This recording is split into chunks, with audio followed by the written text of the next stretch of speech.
সম্মানিত এবং পুরস্কৃত করা হচ্ছে। প্রথমে ডেকে নিচ্ছে জান্নাত তাসনিম রাজকে। পুরস্কার গ্রহণ করবে জান্নাত তাসনিম রাজ, কালেক্টরের ইংলিশ স্কুল, চাঁপাইনবাবগঞ্জ। এবং রেডি থাকবে এস এম শাফির খান, কালেক্টর ডিপু উচ্চ বিদ্যালয়, চাঁপাইনবাবগঞ্জ।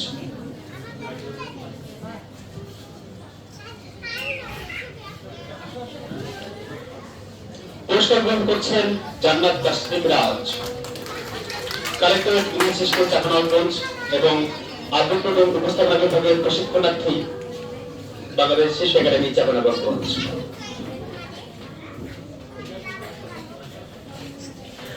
এ পর্যায়ে আরেকজন বক্তব্য প্রদানকারী এস এম শাফির খান। পুরস্কার গ্রহণ করছে এস এম শাফির খান, কালেক্টর ডিপু উচ্চ বিদ্যালয়, চাঁপাইনবাবগঞ্জ এবং আবৃত্তি প্রশিক্ষণার্থী, বাংলাদেশ শিশু একাডেমি, চাঁপাইনবাবগঞ্জ। এ পর্যায়ে উপস্থাপক, আমাদের শিশু উপস্থাপক ছিল একজন। আচ্ছা,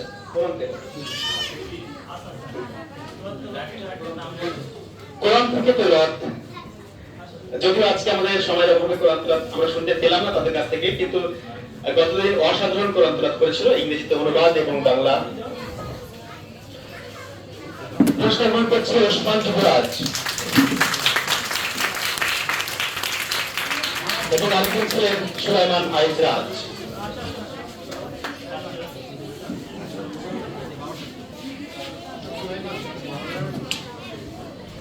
গত 29 তারিখ ওসমান যুবরাজ বাংলা আরবিতে কোরআন তেলাওয়াত করেছিলেন এবং তার ইংরেজি অনুবাদ করেছিলেন সুলাইমান আইজরাজ। অসাধারণ ছিল সেই মুহূর্তটা এবং সেই কোরআন তেলাওয়াতটা।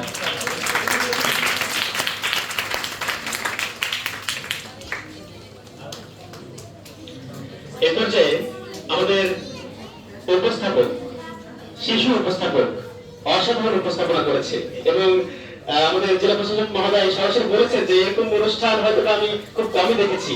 পুরস্কার গ্রহণ করছে আমাদের বাংলাদেশ শিশু একাডেমি, চাঁপাইনবাবগঞ্জের আবৃত্তি প্রশিক্ষণার্থী রাশিদা আঞ্জুম।